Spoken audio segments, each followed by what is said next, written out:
On May 21st, 1882, Doc Holliday was in trouble. Instead of being in a nice, comfortable hotel room, he was in jail. On May the 15th, he had been arrested in Denver by Perry Mallon, a man pretending to be a Los Angeles County deputy sheriff, but who in reality was nothing more than a swindler looking to get reward money for Holliday's capture. Mallon and Holliday had first met on May the 12th in Pueblo. It was a strange encounter, with Mallon at first warning Holliday about a fictitious threat on his life, and then ending with Mallon threatening to kill Holliday. But even if Mallon was a fake law officer, the danger facing Holliday, now that he was behind bars, was very real. Sheriff John Behan, friend of the cowboy element in Cochise County, wanted Holliday back in Arizona to face charges there. If Holliday was extradited to Arizona, then his enemies had a real chance of killing him.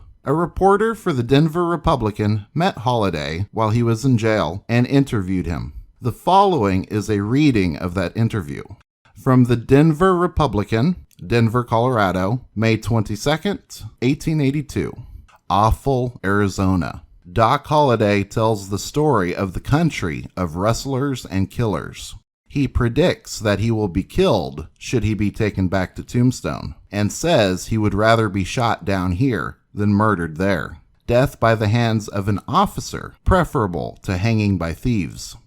A Republican reporter paid the noted Doc Holliday a Sunday visit yesterday for a quiet little chat on the situation from his standpoint. Holliday has a big reputation as a fighter, and has probably put more wrestlers and cowboys under the sod than any one man in the West. He has been the terror of the lawless element in Arizona, and with the Earps was the only man brave enough to face the bloodthirsty crowd, which has made the name of Arizona a stench in the nostrils of decent men. The visitor was very much surprised at Holliday's appearance, which is as different as could be from the generally conceived idea of a killer. Holliday is a slender man, not more than 5 feet 6 inches tall, and would weigh perhaps 150 pounds. His face is thin, and his hair sprinkled heavily with gray. His features are well formed, and there is nothing remarkable in them save a well-defined look of determination from his eyes, which the veriest amateur in physiognomy could hardly mistake. His hands are small and soft like a woman's, but the work they have done is anything but womanly. The slender forefinger which has dealt the cards has dealt death to many a wrestler with equal skill and quickness, and the slender wrist has proved its muscles of steel in many a deadly encounter, when a quick motion of a six-shooter meant everything.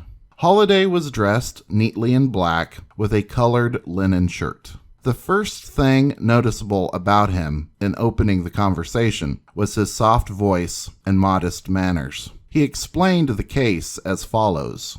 The men known as cowboys are not really cowboys. In the early days, the real cowboys who were wild and reckless gained a great deal of notoriety. After they passed out, their places were taken by a gang of murderers, stage robbers, and thieves who were refugees from justice from the eastern states. The proper name for them is rustlers. They ran the country down there, and so terrorized the country that no man dared say anything against them. Trouble first arose with them by the killing of Marshal White by Curly Bill. Marshal White fell into my arms when he was shot, and I arrested Curly Bill. The trouble since then is familiar to all. Do you apprehend trouble when you are taken back? Asked the visitor. Holliday paused for a minute and gazed earnestly out of the window of Jailer Lambert's room into the rain outside, and then said slowly, If I am taken back to Arizona, that is the last of Holliday. After a pause, he explained this by saying, We hunted the rustlers, and they all hate us. John Behan, sheriff of Cochise County, is one of the gang, and a deadly enemy of mine, who would give any money to have me killed. It is almost certain that he instigated the assassination of Morgan Earp, Should he get me in his power, my life would not be worth much. But Sheriff Paul of Tucson will take you to that place, will he not? Yes, and there lies my only chance for safety. I would never go to Tombstone. I'd make an attempt to escape right outside this jail and get killed by a decent man. I would rather do that than be hung by those robbers there. Cannot Paul protect you? I am afraid not. He is a good man, but I am afraid he cannot protect me. The jail is a little tumble-down affair, which a few men can push over, and a few cans of oil thrown upon it would cause it to burn up in a flash, and either burn a prisoner to death or drive him out to be shot down. That will be my fate. Haven't you friends there who would rally to your assistance? Yes, the respectable element will stand by me, but they are all intimidated and unorganized. They will never do anything until some respectable citizen is shot down, when the people will rise and clean them out as they did at Fort Griffin, where 24 men were hung on one tree when I was there. The Tombstone rustlers are part of this Fort Griffin gang. You are charged with killing Frank Stillwell. What do you know about that affair? I know that Stillwell was a stage robber and one of Morgan Earp's assassins, and that he was killed near Tucson, but I do not know that I am in any way responsible for his death. I know that he robbed a stage, from the fact that he gave the money to a friend of mine to keep, and I know that he helped in the assassination of Morgan Earp, as he was seen running from the spot by several responsible citizens. Pete Spence was with him, and I am morally certain that Sheriff Bean investigated the assassination. He did it for 2 reasons. One was that he was the officer elected by the rustlers, and the other was that he was afraid of and hated Morgan Earp, who had quarreled with and insulted him several times. He feared Earp and had every inducement to kill him. A word further about this man Bean. I have known him a long time. He first ran against me when I was running a faro bank, when he started a quarrel in my house, and I stopped him and refused to let him play any more. We were enemies after that. In the quarrel, I told him in the presence of a crowd that he was gambling with money which I had given his woman. This story got out and caused him trouble. He always hated me after that and would spend money to have me killed. He has always stood in with the rustlers and taken his share of their plunder, and in consequence he is in their power, and must do as they say.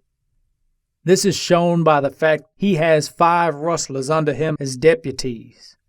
One of these men is John Ringo, who jumped on the stage of the Variety Theater in Tombstone one night about 3 weeks ago, and took all the jewels from the proprietor's wife in full view of the audience. These are the men who want me, and that is the kind of a country I am going back to for my health.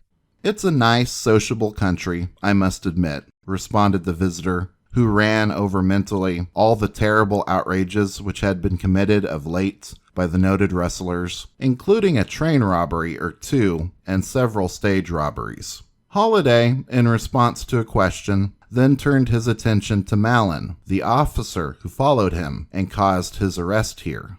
The first time I met him, said Holliday, was in Pueblo before I came to Denver. He approached me in a variety theater and, introducing himself, said he wanted to do me a favor in return for saving his life in Santa Fe once. I told him I would be very thankful for any favor he wanted to show me, but he must be mistaken about my saving his life in Santa Fe, as I had never been there. He did not reply to this, but told me that he had just come up on the train with Josh Stillwell, a brother of Frank Stillwell, whom I was supposed to have killed, and that he had threatened to shoot me on sight. I thanked him for his information, and he replied, "If you give me away, I will kill you." I told him I wasn't traveling around the country giving people away, and he left me. I met him in a saloon a few days afterwards and asked the barkeeper who he was. He told me that Mallon represented that he was a ranchman who had sold out in the lower country and was looking for a location, upon the strength of which he borrowed $8 at a time and $2 at another. I met the barkeeper several times afterwards, and he told me that the money had never been paid. I then considered that there was no truth in his story which he told to me. The next time I saw him was in Denver, when he dropped his guns on me and caused my arrest. Paul does not know him, and I believe he is a crank. He acted like one at Pueblo when he took down his clothes and showed a mark which he said was a bullet wound, but which was the mark of disease. I laughed in his face, the thing being so funny that I couldn't help it. One thing which Mallon tells gives him away bad. He said in your paper that he was standing alongside Curly Bill when the latter was killed. The facts are these. We were out one day after a party of outlaws, and about 3 o'clock on a warm day after a long and dry ride from the San Pedro River, we approached a spring, which was situated in a hollow. As we did so, 8 rustlers rose up from behind the bank and poured from 35 to 40 shots into us.